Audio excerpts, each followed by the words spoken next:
नमस्कार दोस्तों।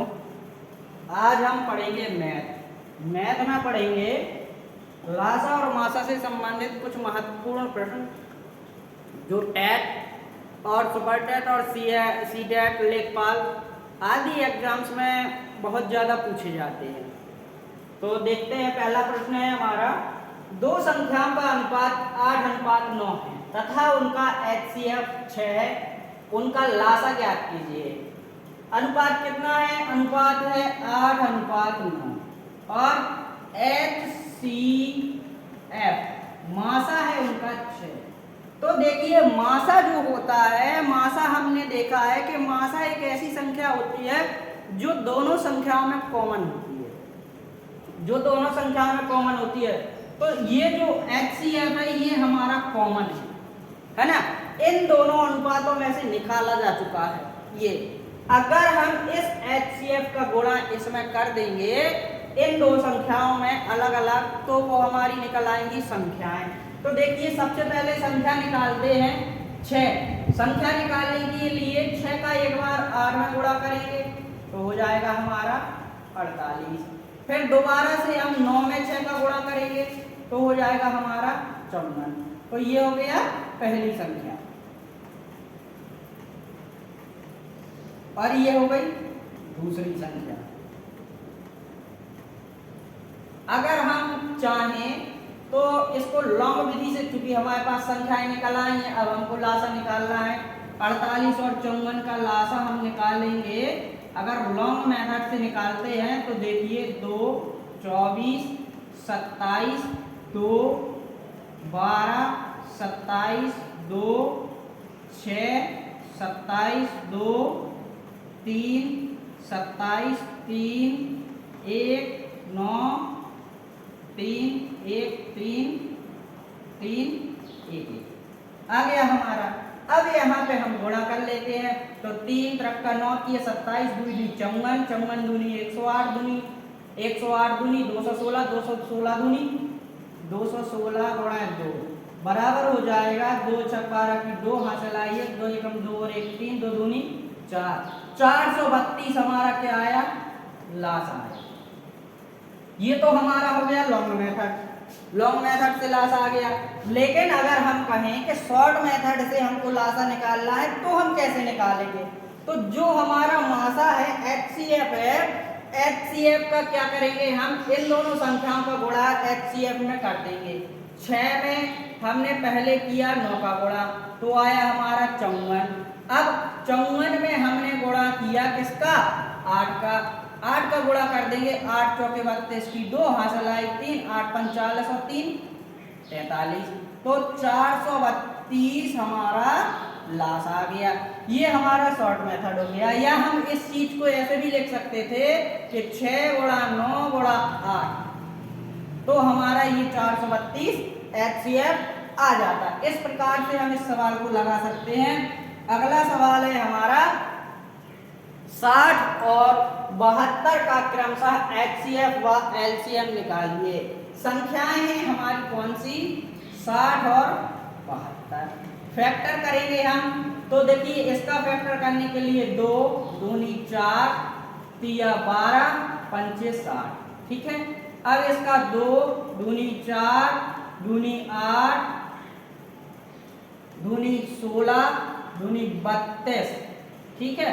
और नहीं, यहाँ तक सही है। 2 दूनी 4, ये होता है कैसे? 18 चौक 72। इसको हम कैसे करेंगे? ठीक है, 2 गुणा 2, अब क्या हो जाएगा? फिर 2 दूनी 4, 3 12, 12 और 6 72, तो 2 गुणा 3। अब हो गया 2 दूनी 4, 3 12, दूनी 24, 3 72 हो गया हमारा, ठीक है। अब हम HCF निकालेंगे। HCF कैसे निकालते थे? जो जो चीजें हमारे पास कॉमन है, तो देखिए 2 का एक पेयर बन रहा है तो 2 लिखा, फिर हमारे पास 2 का एक पेयर बन रहा है तो हमने 2 लिखा, और 3 का एक पेयर बन रहा है तो हमने 3 लिखा। 2 दूनी 4 किया 12, हमारा क्या आ गया? HCF आ गया। अब LCM हम निकालेंगे तो LCM निकाल निकालने के लिए हमें कुछ नहीं करना है। जो HCF होता है, HCF तो हम लिखेंगे ही लिखेंगे। HCF के बाद जो अंक हमारे पास बचे हैं उनको भी हम लिख देंगे। 2 का लिख देंगे, 3 लिख देंगे और 5 लिख देंगे। तो देखिए 5 तिया 15 दूनी 30 और 30 का गुणा 12 में कर देंगे तो कितना हो जाएगा? 12 तिया 36, 360 आंसर। ये हमारा एलसीएम हो गया। इस प्रकार से हम एलसीएम निकाल सकते हैं, भाग देके भी निकाल सकते थे। अगला प्रश्न है हमारा, दो संख्याओं के मासा और लासा क्रमशः, देखिए यहां पे लिखिए मासा कितना है, मासा 29 है, लासा 1015 है। यदि इनमें से एक संख्या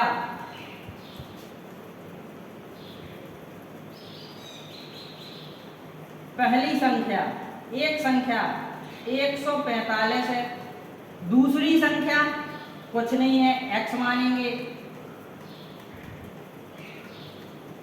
दूसरी संख्या यहाँ गुणा का चिन्ह आएगा, x मान लिया। तो ये देखिए हमारा फॉर्मूला होता है कि मासा गुणे लासा बराबर पहली संख्या गुणे दूसरी संख्या या दोनों संख्याओं का गुणनफल। तो देखिए क्या होता है कि यहाँ हमको x निकालना है, तो x बराबर हो जाता है 1015 गुणे 29 बटे 145। अब देखिए 145 से 29 या 29 से 145 कटेगा या नहीं। विभाज्यता के नियम में हमने पढ़ा था कि कोई संख्या तब कटती है, जैसे हमने कहा 145 है, 9 के पहाड़े में 5 आता है कि नहीं आता है, 9 पना 45, 45 5 आ रहा है अंत में 5 बार में। तो करके देख लेते हैं हम एक बार। पनम 45 की 5 4 5 दूनी 10 और 4 14, 145 तो 29 पंच 145। ठीक है, अब 145 5 बार में कट गया। अब इस 5 से काटेंगे हम इसको, तो 5 दूनी 10, 1 में भाग नहीं जाएगा तो 0, 5 तिया 15 बराबर 203 आंसर हो गया हमारा, 203 आंसर हो गया हमारा। ठीक है, अगला प्रश्न है हमारा 560 और एक अन्य संख्या का मासा। 560 और एक अन्य संख्या है, उसको मान लिया x, का मासा 70 है और उनका लासा 2800 है। तो वही फॉर्मूला बन गया, प्रथम संख्या गुणे दूसरी संख्या बराबर मासा गुणे लासा। तो देखिए क्या करेंगे हम कि x बराबर 70 गुणे 2800 बटे 560, 0 से 0 काटा, 7 8 56, अब 8 से काटेंगे तो 8 तिया 24, 4 बचे 40 हो गया, 8 पंचे 40, 350 हमारा आंसर आ गया। तो दूसरी संख्या हमारी क्या हुई, 350 हुई। इस प्रकार से हम सवाल लगा सकते हैं। अब अगला सवाल हमारा वही अनुपात वाला आया है। अनुपात वाले सवाल में हमें कुछ नहीं देखना है, केवल एक चीज याद रखनी है कि उसमें मासा दिया। अगर कह रहा है कि संख्या निकालिए, तो संख्या निकालने के लिए जो अनुपात है उस अनुपात में मासा का गुणा कर देंगे तो संख्या निकल आती है। ठीक है, जैसे हम कहें कि अनुपात है हमारा 5:7, तो पहली संख्या क्या होगी, 5 है, 5 गुणा मासा कितना है हमारा, मासा 33 है, तो निकाल लीजिए 5 तिया 15 की 5, 5 तिया 15 1 16, 165। दूसरी संख्या बराबर, दूसरा रेशियो है 7 गुणा 33 बराबर 7 तिया 21 की 1 हासिल आई 2, 7 तिया 21 और 2 23, 231। अब देखिए उसने कहा लासा ज्ञात कीजिए। लासा, लासा के लिए हम क्या करेंगे कि दोनों रेशियो लिख देंगे, 5 गुणा 7 गुणा 33, मासा भी लिख देंगे। अब हम निकाल लेंगे लासा। तो देखिए कितना हुआ, 5 का गुणा किया 33 में, 5 तिया 15 की 5, 5 तिया 15 और 1 16 गुणे 7, 7 पना 35 की 5, हासिल आई 3 और 7 6 7 7 छम 42, 42 और 3 45 की 5, हासिल आई 4, 7 एकम 7 और 4 7 4 11 हो गया हमारा। ये हमारा लासा निकल आया। इस प्रकार से हम सवालों को लगा सकते हैं। बेसिक मेथड और शॉर्ट मेथड। देखिए क्या होता है कि जब हम बेसिक मेथड सीख लेंगे तो शॉर्ट मेथड हमको ऑटोमेटिक लगाना आ जाएगा।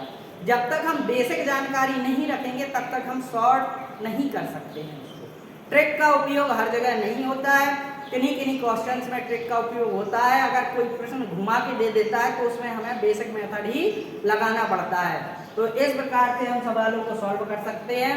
यदि कोई समस्या है तो ज़्यादा आप हमारे टेलीग्राम चैनल पे समस्या का समाधान पा सकते हैं। और वीडियो अच्छी लगे तो ज़्यादा से ज़्यादा लाइक करें, शेयर करें और सब्सक्राइब करें। धन्यवाद।